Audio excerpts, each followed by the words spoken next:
नमस्कार, मैं हूं विशाल शर्मा और आप देख रहे हैं मनी सेंट्रल। ये एक ऐसा शो है जहां हम गवर्नमेंट पॉलिसीज से लेकर इकोनॉमी, शेयर बाजार और पर्सनल फाइनेंस यानी आपकी जेब से जुड़े मसलों पर बात करते हैं। इन मसलों को आसान भाषा में विस्तार से समझाने के लिए हमारे साथ मौजूद हैं हमारे सहयोगी और वरिष्ठ आर्थिक पत्रकार प्रवीण शर्मा सर, आपका मनी सेंट्रल में बहुत स्वागत है। धन्यवाद विशाल। आज के मनी सेंट्रल में सबसे पहले बात होगी एलन मस्क की कंपनी स्टारलिंक की। कई दिनों से हम लोग ये सुनते आ रहे हैं कि स्टारलिंक जल्द ही भारत में अपनी सर्विसेज शुरू कर सकती है, लेकिन सैटेलाइट इंटरनेट की कीमतें कितनी होगी इसका खुलासा अभी तक नहीं किया गया। लेकिन आज हम आपको स्टारलिंक इंटरनेट की कीमतें भारत में कितनी होने वाली है इसका खुलासा करने वाले हैं। इसके अलावा आज चर्चा करेंगे आरबीआई की। रिजर्व बैंक ऑफ इंडिया ने सरकार को एक महत्वपूर्ण प्रस्ताव भेजा है, जिसके तहत अब भारतीय बैंक अपने फॉरेन ब्रांचेस के माध्यम से अन्य देशों को भारतीय रुपए में कर्ज दे सकेंगे। यदि ये प्रस्ताव को मंजूरी मिल जाती है तो क्या होगा, समझने की कोशिश करेंगे। और अंतिम में चर्चा करेंगे बैंक डिपॉजिट इंश्योरेंस लिमिट की। मोदी सरकार अगले 6 महीने में डिपॉजिट इंश्योरेंस की लिमिट में बदलाव कर सकती है। वित्त मंत्रालय से ऐसे संकेत मिले हैं कि यह लिमिट 5 लाख से बढ़ाकर 10 लाख तक की जा सकती है। अगर ऐसा हुआ तो आपको कैसे फायदा मिलेगा, आसान भाषा में समझने की कोशिश करेंगे। तो चलिए फटाफट करते हैं मनी सेंट्रल की शुरुआत। भारत के लोगों को जल्द ही सैटेलाइट इंटरनेट मिलने वाला है। एलन मस्क की कंपनी स्टारलिंक को हाल ही में भारत सरकार से सैटेलाइट ब्रॉडबैंड सेवा शुरू करने के लिए लेटर ऑफ इंटेंट मिला। उसके बाद अब यह खबर सामने आ रही है कि स्टारलिंक भारत में किफायती दरों पर सैटेलाइट इंटरनेट सेवाओं की शुरुआत कर सकती है।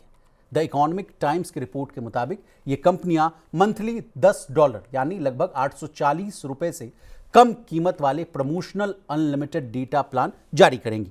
कंपनी का लक्ष्य 1 करोड़ कस्टमर्स बनाना है। प्रवीण सर, अगर ऐसा वाकई होता है तो एयरटेल, जियो, वोडाफोन आइडिया और बीएसएनएल के तो पसीने छूट जाएंगे। नहीं, सबसे पहले तो देखिए ये बात समझिए कि जो पूरा का पूरा जो सेटकॉम का सेक्टर है या जो उसका एक वर्टिकल अगर हम कहें टेलीकॉम सेक्टर में, उसके लिए ये एक बड़ी खबर है। जिस चीज़ की तैयारी पिछले 2-2.5 साल से 3 साल से लगातार चल रही थी, एक एक स्टेप आगे बढ़ा और अब कुछ दिन पहले ही स्टारलिंक को लेटर ऑफ इंटेंट या एक बड़ी मंजूरी मिली। और उसके बाद ये तय होगा कि अब कंपनी कब अपने जो रोल आउट कर सकती है अपनी सर्विसेज को, उसकी तरफ एक कदम और आगे बढ़ाते हुए मामला दिखाई दिया। क्वेपर भी इस लाइन में है और उसने भी अप्लाई किया हुआ कि हमको भी लेटर ऑफ इंटेंट या मंजूरी दी जाए। इसके बाद सबसे बड़ा सवाल, और जो हमने बार बार डिस्कस किया अपने मनी सेंट्रल में और दूसरे कार्यक्रमों में, वो इस चीज़ का था कि आखिर भारत में जो सेटकॉम है उसका फ्यूचर होगा क्या। फ्यूचर किस चीज़ पर टिका हुआ है? भारत में किसी भी धंधे का फ्यूचर टिका हुआ है उसकी अफोर्डेबिलिटी पर। आखिर आप किस तबके को टारगेट करना चाह रहे हैं, क्या वो तबका उस सर्विस को लेने के लिए तैयार है या ले पाएगा या नहीं जी। और उसको लेके बड़ा सवाल ये आया था कि क्या जो सर्विसेज होंगी सेटकॉम की, वो चाहे कोई भी ऑफर करे, चाहे स्टारलिंक ऑफर करे या क्वेपर करे या एयरटेल या जियो करे, उनकी प्राइसिंग क्या होगी। क्योंकि अल्टीमेटली भारत का जो टेलीकॉम सेक्टर है वो पूरी तरह से प्राइस डिपेंडेंट है, प्राइस पर आधारित है। इस चीज़ को हमने कब देखा? जब हमने जुलाई 2024 में जब किराए बढ़ाए गए, तब इस बात का साफ तौर पर अंदाजा दिखाई दिया कि जैसे ही टेलीकॉम कंपनियों ने मोबाइल रिचार्ज महंगे किए, बड़े पैमाने पर जो यूजर्स हैं उनमें चर्निंग दिखाई दी। इधर से उधर जाना या बीएसएनएल की तरफ जाना या वोडाफोन आइडिया के सस्ते प्लान्स की तरफ नजर दौड़ना हो और बड़े पैमाने पर रोष दिखाई दिया, गुस्सा दिखाई दिया। अब जब सेटकॉम को लेके आ रहे थे तब एक बार ये आया कि पड़ोसी देश भूटान में 3-3.5 हज़ार रुपए का इनका मिनिमम प्लान चल रहा है, और क्या भारत में इसी कीमत पर लॉन्च करेंगे, ये बात आई। लेकिन अब जो एनालिस्ट्स के हवाले से खबर आई है, ये वाकई बहुत बड़ी खबर है और देश के तमाम जो यूजर्स हैं जो मोबाइल फ़ोन का इस्तेमाल करते हैं या करेंगे आगे चलकर, एक बड़ी आबादी है जो अभी भी जिसके पास मोबाइल फ़ोन नहीं है, जब वो इस्तेमाल करेंगे तो वो उनके लिए प्राइसिंग क्या होगी। और जो एक $10 के अराउंड का एक या 850 रुपये के आसपास का जो एक प्राइस की बात कही जा रही है एनालिस्ट के, वो वाकई ऐसा है जो कि एक बड़े तबके को, देश के को अपनी तरफ मोबाइल के जरिए ब्रॉडबैंड के से जोड़ सकता है सेटकॉम के जरिए। जी, लेकिन प्रवीण सर, इसमें एक पेंच ये है कि यूजर्स को स्टारलिंक की जो सर्विसेज है उसको शुरुआत करने के लिए एक स्टैंडर्ड किट जो है वो खरीदना होगा। अब उसकी कीमत जो है अनुमानित मैं बता रहा हूँ 32,922 रुपये से लेकर 37,400 रुपये के बीच है। अब इसके अलावा भी मान लीजिए कि शिपिंग और जो हैंडलिंग का जो चार्ज है वो भी आंकड़ा अगर बैठ रहा है तो 1,961 करोड़, यानी कि 32,000 और 2,000 और जोड़ दिया जाए तो 34,000 रुपये आपको लगेगा स्टैंडर्ड किट खरीदने में, तब जाकर आप इनकी सेवा को ले पाएंगे। इस पर क्या आपका कहना है? नहीं, बिल्कुल, ये जो आपका वन टाइम जो इन्वेस्टमेंट है वो अगर 32-34 हज़ार के आसपास अगर बैठता है तो वो चीज़ एक ऐसी होगी जो यूजर्स को उससे दूर कर सकती है। क्या वहाँ पे कुछ इस तरह की स्कीम आ सकती है जो, जैसा कि ये जो अभी कह रहे हैं कि ये प्रमोशनल प्लान होगा ताकि यूजर्स को हासिल किया जाए और उसके बाद हो सकता है आगे चल के कीमतों में कुछ बदलाव की जाए, लेकिन हो सकता है इस जो 32-34 हज़ार रुपये का जो प्राइसिंग है आपका बुनियादी उसकी चीज़ें लगाने का, हो सकता है उसको भी साल या 1.5 साल के अवधि में उसको किस्तों में तब्दील कर दिया जाए और लोग उसको फिर उस तरह से खरीद पाएँ। ये भी हो सकता है कि वो पैसा रिफंडेबल हो। जैसा बहुत सारे प्लान जो इंटरनेट के अगर आपके घर पे ब्रॉडबैंड होंगे तो उसमें जो इंस्टॉलेशन के वक्त जो किट होती है वो कई दफ़ा ऐसा होता है कि वो आप जब सरेंडर करते हैं, आप स्विच करते हैं किसी दूसरी कंपनी पे, तो आप उस प्लान को उन सारे इक्विपमेंट्स को वापस कर सकते हैं, मॉडेम हो गया या दूसरी चीज़ हो गई, और वो पैसा आपको रिफंड कर दिया जाता है जी। इस तरह की चीज़ें भी हो सकती हैं क्योंकि टेलीकॉम जो गियर्स है उनका तो कोई वो है नहीं, आपके घर से हटेगा दूसरे घर पे लग जाएगा वो जी। तो बड़ा मसला इस बात का था, और जो अब तस्वीर साफ हो रही है वो ये बात है कि 840 रुपए के दाम पर देश का एक बड़ा तबका जुड़ सकता है। हालांकि अभी भी जो घर पे आने वाला जो ब्रॉडबैंड सर्विस है वो अभी भी इससे सस्ती है जी। मोबाइल पर भी जो इंटरनेट आप कम से कम शहरी इलाकों में चला रहे हैं उसमें आप समझिए कि 5G प्लान में भी अनलिमिटेड हो प्लान और 1.5 GB 2 GB पर डे का अगर वो है तो वो भी आपको 300-400 रुपए के आसपास में मिल जाता है जी। प्रवीण सर, अब चूंकि स्टारलिंक अभी 100 देशों से अधिक जगह पर अपनी प्रेजेंस को है वो बना रखा है, लेकिन इसी के साथ इसका जो राइवल है, जो कंपटीटर है सर, वो है कूपर। कूपर भी भारत में आने के पूरी तरह से बिल्कुल तैयार है। अब ये 840 में मान लीजिए दे रहे हैं प्लान, तो मुझे आपसे पूछना है ये सवाल कि क्या कूपर की भी अगर कोई प्लान की घोषणा होगी तो इससे कम हो सकता है या ज़्यादा रहेगा? नहीं, देखिए, सबसे बड़ा नेटवर्क अभी जो सैटेलाइट का है 7,000 लगभग सैटेलाइट हैं और वो स्टारलिंक के पास है।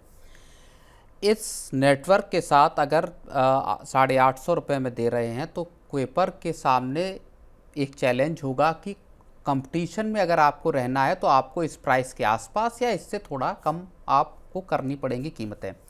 दूसरी चीज़ आप ये समझिए कि एक जो बेंचमार्क तय हो जाता है टेलीकॉम सेक्टर में, पिछले अगर कुछ आप वर्षों की पूरा अगर आप देखेंगे तो उसी के आसपास फिर बाकी कंपनियां भी अपनी प्राइसिंग को रखती हैं जी।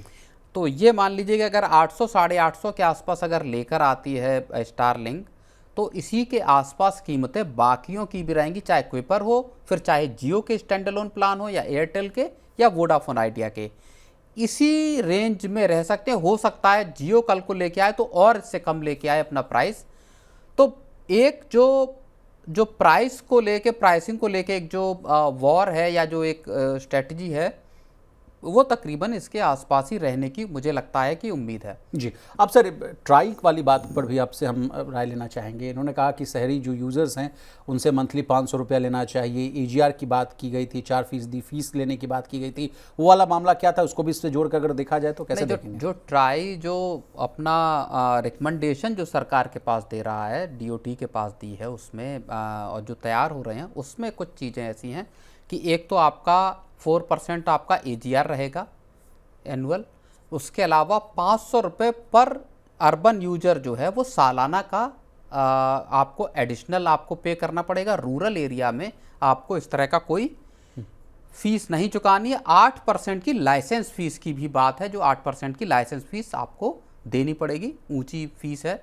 और टेलीकॉम सेक्टर में इतना जो कैपिटल इंटेंसिव सेक्टर है वहाँ पे इतना खर्चा होना स्वाभाविक है। बड़ी एक चीज़ जो राहत है वो इस चीज़ की है कि किसी भी कंपनी को स्पेक्ट्रम के लिए कम से कम पैसा फिलहाल नहीं चुकाना है। सरकार उसको नीलाम करने नहीं जा रही, जहां पे कि लंबी चौड़ी पूंजी कंपनियों की फंस जाती जी। तो अब इस मामले में एक बड़ी राहत है और उसके जरिए अफोर्डेबिलिटी को लाया जा सकता है, क्योंकि अल्टीमेटली जो ऑब्जेक्टिव है इस पूरी सेटकॉम की कवायद का वो ये है कि हिंटरलैंड में, रूरल एरियाज़ में, ऐसी जगहों पे जहाँ पे कि मोबाइल सर्विसेज नहीं है, इंटरनेट नहीं, वहाँ लोगों को इन सर्विसेज को मुहैया कराना है और इस दाम पे मुहैया कराना है कि लोग इसका इस्तेमाल कर पाएँ, इसके साथ जुड़ सकें। जी, लेकिन प्रवीण सर, स्टारलिंक को भारत में ऑपरेट करना है तो फाइनल जो अप्रूवल है वो कहा जा रहा है कि इन स्पेस से उसको मंजूरी मिलना बहुत ज़रूरी है। इन स्पेस वाला भी मामला अगर आपको समझा पाएँ सर।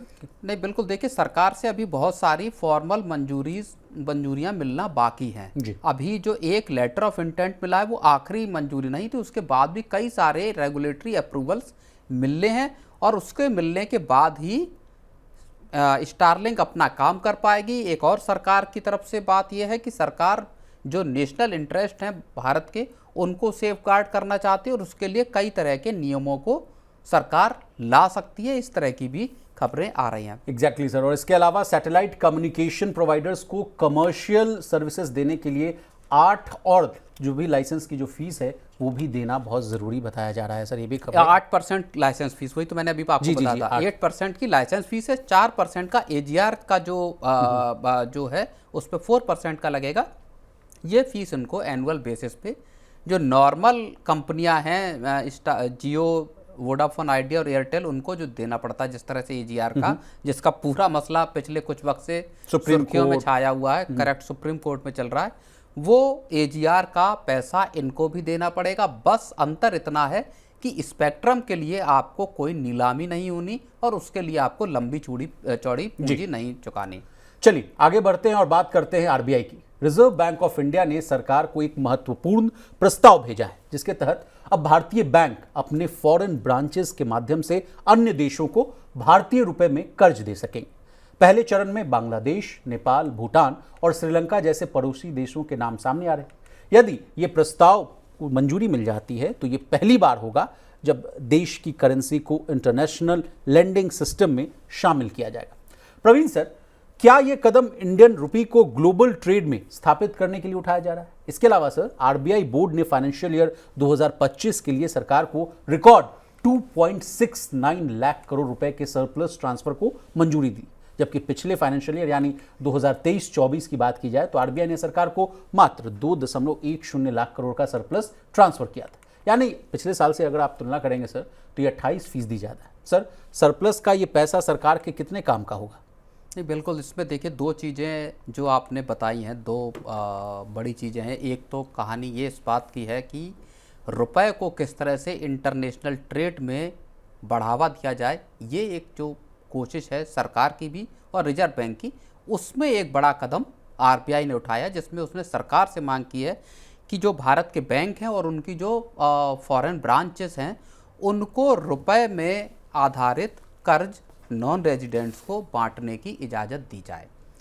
अब ये जो कर्ज होगा ये पूरी तरह से कारोबारी पर्पस से होगा, इसका और कोई इस्तेमाल नहीं हो सकता। मान लीजिए नॉन रेजिडेंट्स है, उन्होंने कर्ज लिया रुपए में और वहाँ प्रॉपर्टी खरीद ली, उसके लिए नहीं होगा, आपको ट्रेड के लिए पैसा मिलेगा। एक बड़ी चीज़ ये है। दूसरी चीज़ बड़ी ये है कि शुरुआत इसकी 4 देशों से की जाएगी। नेपाल हो गया, भूटान हो गया, श्रीलंका हो गया और बांग्लादेश हो गया। 4 देशों में इसकी टेस्टिंग होगी और उसके बाद इसको दूसरे देशों में एक्सपेंड किया जाएगा। हाल में ही नॉन रेजिडेंट्स को रुपी बेस्ड जो है अकाउंट्स खोलने की विदेश में परमिशन RBI की तरफ से दी गई थी। अब पूरा मसला ये है कि धीरे धीरे जो करेंसी एक स्वाप करना पड़ता था, सेटल करने पड़ते थे डॉलर में, पहले आपका रुपी से गया डॉलर में, डॉलर से फिर आपने दिया, फिर डॉलर में आया, फिर कन्वर्ट हुआ रुपए में। अब वो पूरा पचड़ा बचाना चाहती हैं और इसके बरक्स बड़ी चीज़ ये होगी कि रुपए को इंटरनेशनल ट्रेड में धीरे धीरे आगे बढ़ाने की या डॉलर पर डिपेंडेंसी, डॉलर की वॉलेटिलिटी पर जो डिपेंडेंसी है वो कम करने की कोशिश रिजर्व बैंक की एक बड़ी कोशिश है। हमने देखा था कुछ वक्त पहले जब रूस यूक्रेन के जंग शुरू हुई थी जी, उस वक्त पे भारत ने रुपी रूबल ट्रेड को आगे बढ़ाने की कोशिश की। जो रूस से हमने तेल लिया उसका पेमेंट रुपए में करने की भारत ने कोशिश की, अकाउंट्स खोले गए जो वॉस्टर अकाउंट्स, बिल्कुल, जो रूस की कंपनियां हैं जिन्होंने तेल बेचे उनके भारत में अकाउंट खोले गए, मुंबई में ब्रांच में एक में अकाउंट खोले गए, वहाँ रुपए हुआ, लेकिन बहुत सारा जो पैसा था वो उसको रूस की कंपनियां इस्तेमाल नहीं कर पाई, उसको लेके थोड़ा सा मुश्किलें हुई। चीन ने भी ऐसी कोशिशें की कि वो रूस के साथ जो ट्रेड करे उसको युआन में उसका पेमेंट करे, लेकिन रूस के साथ समस्या ये हुई कि इस पैसे को वो खर्च कैसे करे। अब जब नॉन रेजिडेंट्स के लिए और बाकी पर्पसेस के लिए आरबीआई इस पूरी एक फैसिलिटी को खोल रहा है, तो उसका मकसद यही है कि धीरे धीरे छोटे छोटे ट्रेंचेस में दुनिया के अलग अलग देशों में रुपए को पहुंचाया जाए, वहां से रुपी का ट्रेड किया जाए, जिससे आपको डॉलर पर जो आपकी डिपेंडेंसी है वो धीरे धीरे कम हो सके। एक डी डॉलराइजेशन की जो बात चलती है वो जाहिर तौर पर ट्रंप उसके बेहद खिलाफ हैं और होने नहीं देना चाहते, लेकिन एक डी डॉलराइजेशन की जो एक मुहिम है उसमें भी आप कह सकते हैं कि एक स्टेप ये सर, एक सवाल मेरे मन में अभी आ रहा है कि क्या जो इस तरह से इंडिया यूएस के बीच में जो ट्रेड को लेकर जो रसाकसी अब देखने को मिल रही है, क्या इसका काउंटर बैलेंस करने की कोशिश की जा रही है आरबीआई के द्वारा? जैसा आपने सुना भी होगा कि सर एप्पल के प्रोडक्ट्स को कहा गया कि आप अमेरिका में भी बनाइए, यहाँ रोजगार की ज़्यादा समस्या है, यहाँ बनाइए, यहाँ फोकस करिए, वहाँ आपको देखने की जरूरत नहीं, वो लोग खुद चिंता कर लेंगे, अपना विचार विमर्श कर लेंगे। लेकिन उसके बाद भी एप्पल ने कहा कि जितना बनाना होगा वो अलग पच रहा है। तो क्या इसी का काउंटर बैलेंस के रूप में देखा जाए आरबीआई का ये कदम?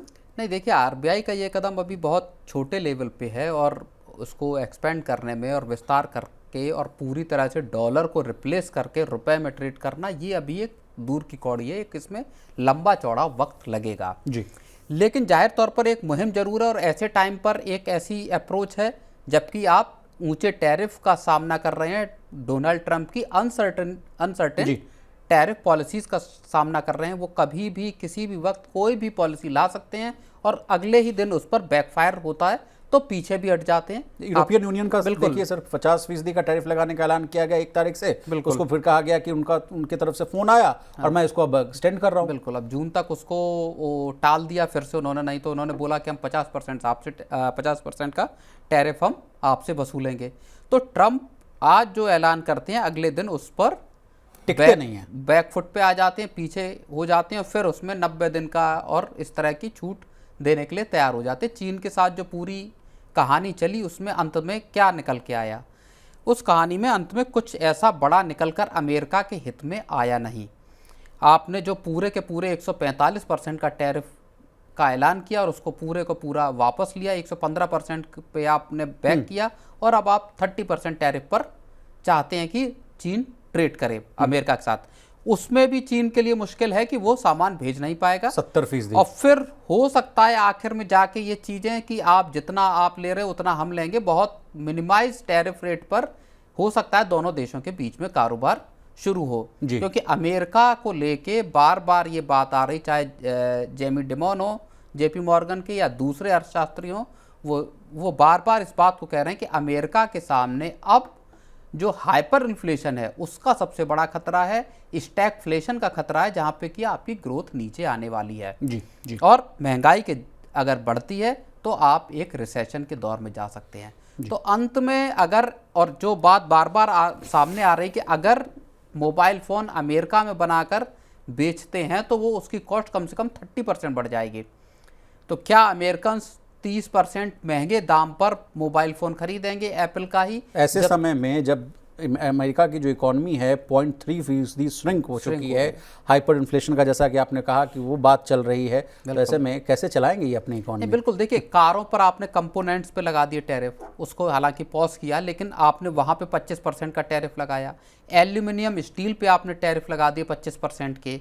तो जो इंफ्रास्ट्रक्चर के लिए ज़रूरी चीज़ें हैं जी, जो आपके ऑटो सेक्टर के लिए, कारें महंगी हो जाएंगी अगर आप कंपोनेंट्स को महंगा कर देंगे बाहर से आने वाले, और अगर आप मोबाइल पर लगा देंगे, मान लीजिए एप्पल को ही उस पर डंडा करेंगे तो एप्पल के प्रोडक्ट्स अमेरिका में महंगे हो जाएंगे। अंत में मार पड़ने वाली है अमेरिकी आम आदमी पे जी, ट्रंप की पॉलिसीज़ की, और जब इसके नतीजे जब सामने निकल कर आएंगे तब इनको अपनी चीज़ों पर फिर से बैकफुट पर आना पड़ सकता है।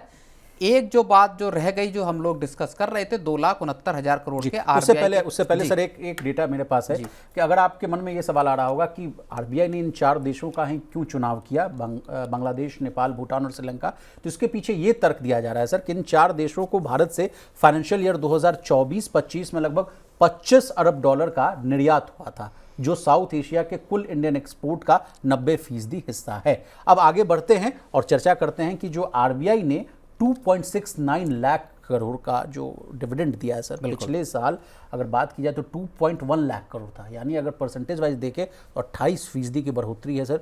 कैसे देख रहे हैं इस खबर को सर? वीकेंड पर आई थी, अब लंबी चर्चा हम चाहते हैं आपसे। नहीं, बिल्कुल देखिए, 2,69,000 करोड़ रुपए का जो डिविडेंड मिला है वो सरकार के खजाने के लिए एक तरह से बल्ले बल्ले हो जाने वाली सिचुएशन है।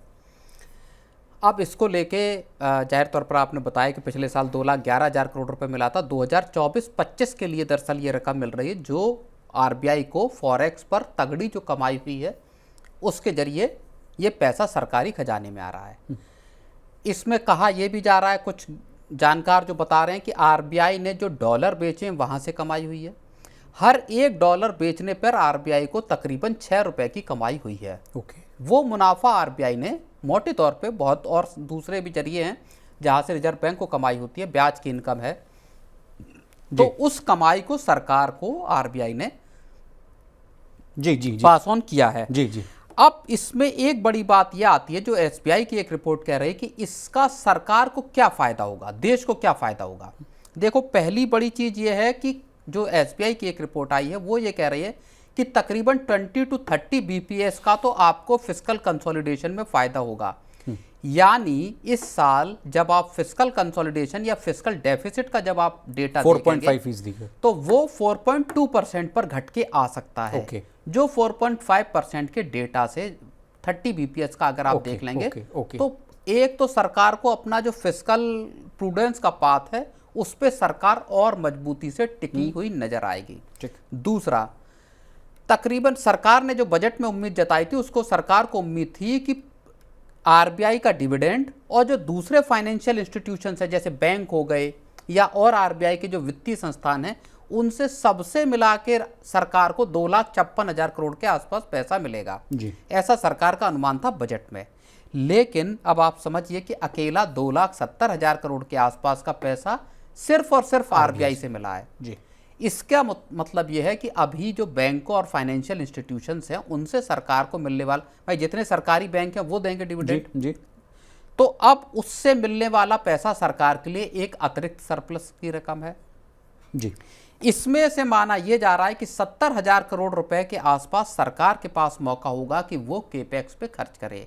अलग अलग जो स्कीम्स हैं, इंफ्रा की हो या दूसरी हो, उन स्कीम्स पे सरकार इस पैसे को लगा सकती है। यानी सरकार का खर्च जो है वो बढ़ सकता है। खर्च बढ़ाने के दौरान भी सरकार अपना फिस्कल डेफिसिट मैनेज कर सकती है। बहुत बड़ी बात है। ये एक बड़ी चीज है जो इकोनॉमी के लिए अच्छी चीज है।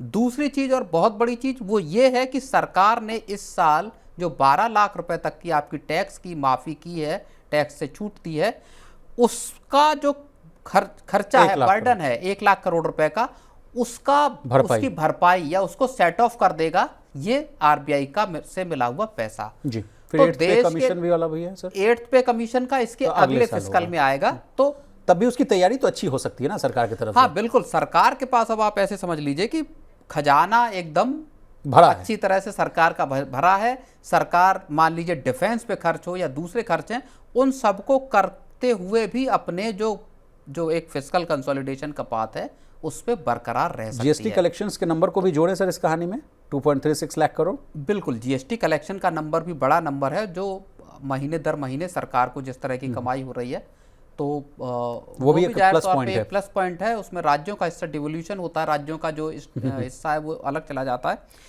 लेकिन ओवरऑल ये जो पैसा है ये सीधा सीधा केवल और केवल केंद्र सरकार को मिल रहा है। चलिए सर, 8वें वेतन आयोग से जुड़ा हुआ एक खबर मैं आपसे डिकोड करवाना चाहता हूं। जिस तरह से आप कह रहे हैं कि लबालब भरा हुआ है खजाना, तो क्या उम्मीद की जाए कि सरकार जो है अपनी झोली से ज़्यादा पैसे दे सकेगी सरकारी कर्मचारियों को? नहीं, सरकार के पास जाहिर तौर पर एक लीवे तो है, एक गुंजाइश है सरकार के पास, लेकिन क्या सरकार अपनी लिमिट से बाहर जाकर करेगी इस खर्च को, ये देखना होगा। और बड़ी उसमें बात यह है कि देखिए जी। कर्मचारी संगठन लगातार मांग कर रहे हैं कि ज़्यादा से ज़्यादा दिए जाएं, लेकिन डिमांड्स की लिस्ट चारों तरफ से है सरकार के पास। सरकार को एग्री सेक्टर को भी देखना है, सरकार को दूसरे कंटिजेंसी के जो तरीके हैं उसको भी देखना है। और कंटिजेंसी की बात हुई है तो इसमें जो आरबीआई का जो कंटिजेंसी रिजर्व बफर होता है सीआरबी, उसमें भी एक बड़ी चीज़ है जो पॉइंट मुझसे छूट गया था, वो Please, भी sir. बता देता हूँ। सीआरबी को 2023 जी। में 6% पे रखा था, 24 में उसको 6.5% किया गया और इस साल आरबीआई ने 24-25 में उसको बढ़ा के 7.5% पर लेके आए हैं। यानी आप कंटिजेंसी जो बफर है आपके पास पैसा, इतना पैसा देने के बावजूद आरबीआई ने 7.5% जो अपना सरप्लस है उसको अपने पास रखा है, बढ़ाया उसको और उसको अपने पास रखा है कि किसी तरीके का वोलेटिलिटी या अनसर्टेनिटी अगर क्रिएट होती है तो रिजर्व बैंक के पास पर्याप्त कैपिटल रहेगा। इसी से जुड़ा हुआ है मेरा थर्ड स्टोरी सर। जिस तरह से New India Cooperative Bank, PNB Bank यानी Punjab and Maharashtra Cooperative Bank, Yes Bank और लक्ष्मी विलास बैंक की जो कहानी है उसमें ये कदम बहुत है कारगर साबित होगा। चलिए आगे बढ़ते हैं और बात करते हैं बैंक डिपॉजिट इंश्योरेंस लिमिट की। पिछले 1 साल के दौरान कई बैंकों को वित्तीय संकट का सामना करना पड़ा। हर एक अंतराल पर कोई ना कोई बैंक किसी न किसी संकट से गुजर रहा होता है। ऐसे में बैंक में डिपॉजिट करने वाले लोग चिंता में रहते हैं कि उनकी जमा पूंजी का क्या होगा। इस चिंता को कुछ हद तक दूर करने के लिए बैंक के डिपॉजिट का इंश्योरेंस होता है। इसके तहत 5 लाख तक की जमा पूरी तरह सुरक्षित होती है, लेकिन अगर किसी की जमा 5 लाख रुपए से ज्यादा है तो वो पैसा डूब जाता है। वहीं अब खबर है कि सरकार इस 5 लाख के इंश्योरेंस कवर की लिमिट को बढ़ाने की तैयारी कर रही है ताकि जमाकर्ताओं यानी डिपॉजिटर्स को ज्यादा सुरक्षा मिल सके। प्रवीण सर, कितनी लिमिट बढ़ सकती है और ये बदलाव जो है कब से लागू हो सकता है, प्लीज बताएं। नहीं देखिए, इस जो इंश्योरेंस लिमिट है जो डिपॉजिट की, उसको बढ़ाने की चर्चा पिछले 3-4 महीने से चल रही है। जब न्यू इंडिया कोऑपरेटिव बैंक का घोटाला सामने आया था जी, तभी जो सरकार की तरफ से और आरबीआई की तरफ से इस बात को लेके बड़े तेज़ी से कयास आए थे। सरकार की तरफ से बयान भी आया था कि हम जो डिपॉजिट है कवर उसको बढ़ा सकते हैं, लेकिन अभी तक उसको लेके कोई ऐलान नहीं हुआ। पहली बात ये। अब जो खबर आ रही है वो ये है कि अगले 6 महीने के भीतर इसमें बढ़ोतरी की जा सकती है। अभी का जो कवर है वो 5 लाख है। पीछे बात ये आई थी कि 10 लाख रुपए तक इस कवर को कर सकते हैं। खबरें ये भी आई कि 12 लाख रुपए तक का कवर हो सकता है जी। लेकिन अब एग्जैक्टली कितना अमाउंट सरकार कवर करना चाहती है ये अभी तक चीज़ें स्पष्ट इसमें नहीं हो रही हैं। जी जी, लेकिन सर ये लिमिट बढ़ाने की बात इसलिए भी की जा रही है कि तमाम तरह से जो मैंने बैंकों की लिस्ट जो आपके सामने पेश की और उसी के साथ जोड़ दीजिए लंबी लंबी कतारें जो बैंकों के सामने आपको देखने को मिलती थी, तो ये बहुत जायज हो जाता था कि जिस तरह से हमारा जो पैसा हार्ड अर्न जो मनी है सर, उसको बहुत अच्छी तरह से सुरक्षित रखा जाए। जैसा कि आपने अभी बहुत अच्छी पिछली कहानी में भी बताया कि आरबीआई ने अपने जो कंटिजेंसी फंड है उसकी लिमिट को भी बढ़ाया है ताकि इन सब मामलों से निपटा जा सके। 5 लाख की लिमिट को सर 2020 में तय किया गया था, तो ये भी बहुत ज़रूरी है कि 2020 से समय भी बीत चुका है सर, तो इस लिमिट को बहुत जल्द बढ़ाना चाहिए। बिल्कुल, इसको लेके देखिए, जब आप समझिए कि 1 साल पहले भी एक आरबीआई का एक जो डीआईसीजीसी की अगुवाई में एक पूरी बैठक हुई थी जी, जयपुर में शायद हुई थी। उस बैठक में रिजर्व बैंक के डिप्टी गवर्नर का एक बहुत अहम बयान था जिसमें उन्होंने 2-3 बड़ी बातें कही थी।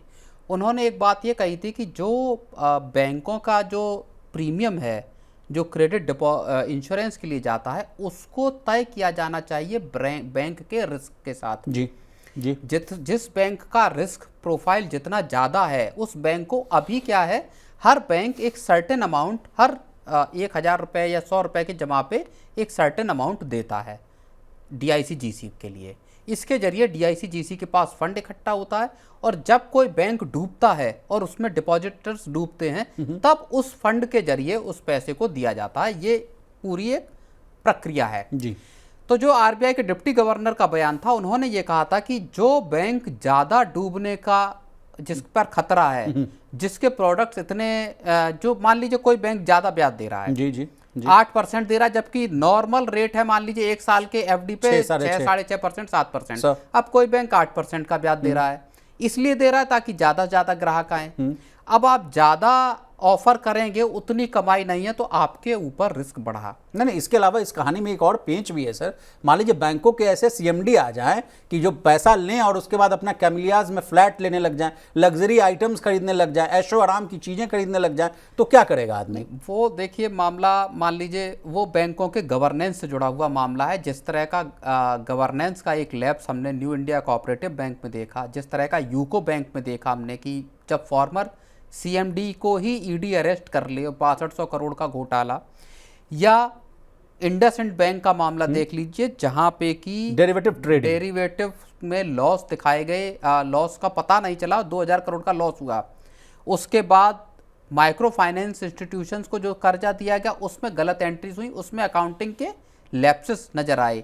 बैंक ने जब क्वार्टरली अभी रिजल्ट घोषित किए तो बैंक ने खुद कहा कि हमको ऐसा लग रहा है कि हमारे कुछ जो सीनियर अफसर हैं उन्होंने कुछ फ्रॉड किया है यहाँ पे। अब से भी जांच कर रहा है, आरबीआई जांच कर रहा है, बट जांच होना और वो सब चीज़ें अलग हैं। वो यूको बैंक में भी हो रही होगी, वो न्यू इंडिया कोऑपरेटिव बैंक में भी। लेकिन मसला इस बात का है कि बैंक कड़े रेगुलेटरी प्रोविजंस के बावजूद डूबते हैं, बैंकों में घोटाले होते हैं, ये सत्य है। तो खैर मैं जो बता रहा था आपको, आरबीआई के डिप्टी गवर्नर का जो बयान था उस पिछले साल की बात है, तो उन्होंने ये कहा कि ऐसे जो जोखिम वाले एसेट ज़्यादा बांट रहे हैं उनका प्रीमियम बढ़ना चाहिए। दूसरी और बहुत महत्वपूर्ण बात उन्होंने ये कही थी कि छोटा आदमी, जो छोटे तबके के लोग हैं, गरीब लोग हैं वो, और जिनके उम्र दराज लोग हैं, सीनियर सिटीजन्स हैं, जिन्होंने पूरी ज़िंदगी की कमाई अपनी इकट्ठी करके बैंक में डाली है, गरीब आदमी जिसने अपना पूरा ज़िंदगी बहुत मेहनत कश मजदूर आदमी, उसका पैसा जो डिपॉजिट है बैंक में, उसका पूरा पैसा इंश्योर्ड होना चाहिए, कवर्ड होना चाहिए, वो चाहे 5 लाख हो, 10 लाख हो, 20 लाख हो, जितना भी हो। तो ये दो महत्वपूर्ण बातें कही थी। केवल और केवल लिमिट को 5 लाख से 10 लाख कर देना काफ़ी नहीं होगा सरकार के एंड पर। इसमें उस वल्नरेबल तबके का ध्यान रखना होगा जिसका, मान लीजिए रिटायर्ड आदमी है तो उसकी जीवन भर की कमाई, अब आप 10 लाख तक कवर कर रहे हैं, किसी आदमी का 50 लाख रुपए जमा है और वो उसके पूरे रिटायरमेंट की जिंदगी भर की कमाई वो। सर मैं आप ही के साथ इसी टेबल पर यस बैंक वाला मुद्दा समझा था। 50-50 लाख रुपए का एफडी यस बैंक में किया हुआ आज गर्त में है, लोग चिल्ला रहे हैं, चीख रहे हैं, मदद की गुहार मांग रहे हैं। उसके बावजूद भी आप स्थिति देख लीजिए, जस का तस बना हुआ है। जांच चलती रहती है, सेबी का आप कह रहे हैं सेबी जांच करते रहती है, ईडी जांच करते रहती है, लेकिन आज मुझे अपने पैसे की जरूरत है तो मैं कहां जाऊंगा? लाइन लगूंगा, उसके बाद उस पर लिमिट लग जाती है, 10,000 निकालिए, 50,000 निकालिए, अपना पैसा आदमी निकालने के लिए मजबूर हो जाता है सर। तो वो दिक्कतें हैं खैर बैंकिंग सिस्टम के साथ, और इसीलिए अब सरकार भले कोशिश कर रही है कि इस लिमिट को बढ़ा के 10 लाख रुपए किया जाए या 12 लाख रुपए किया जाए। इन्फ्लेशन बढ़ा, लोगों की कमाई बढ़ी है और उस हिसाब से सेविंग्स बढ़ी है, तो वो पैसा है, अगर वो पैसा मान लीजिए किसी का 15 लाख 20 लाख जमा है और बैंक कोलैप्स करता है, तो आपका अगर 10 लाख मिल रहा है या 12 लाख, वो मुझे लगता है कि थोड़ा सा अभी इसमें और सरकार को हो सकता है ड्राफ्ट रूल्स लेके आए जिसमें कि पब्लिक से वो मांगी जाए राय मशवरा। हम लोगों ने भी एक पोल किया था सर, उसमें भी हम लोगों के जो व्यूअर्स हैं उन्होंने कहा कि नहीं, इस लिमिट को शायद 15 लाख तक करने की बात कही थी ना, जब हम लोगों ने पिछली बार किया था पोल। और इसलिए भी ये लाजमी है बढ़ाना कि मेरे पास कुछ आंकड़े 1976 में जो लिमिट थी वो मात्र 20,000 थी सर, 1980 में बढ़कर 30,000 हुई है, 93 में ये 1 लाख और 2020 में ये 5 लाख होती हुई दिख रही है। तो और कुछ वैल्यूएबल पॉइंट्स अगर आप ऐड करना चाहें सर, वाइंड अप करें। बिल्कुल जी, तो आज का मनी सेंट्रल में बस इतना ही। इसी तरह देश, दुनिया और बिजनेस जगत से जुड़ी तमाम ताजा तरीन खबरों के लिए बने रहिए हमारे साथ और देखते रहिए मनी नहीं।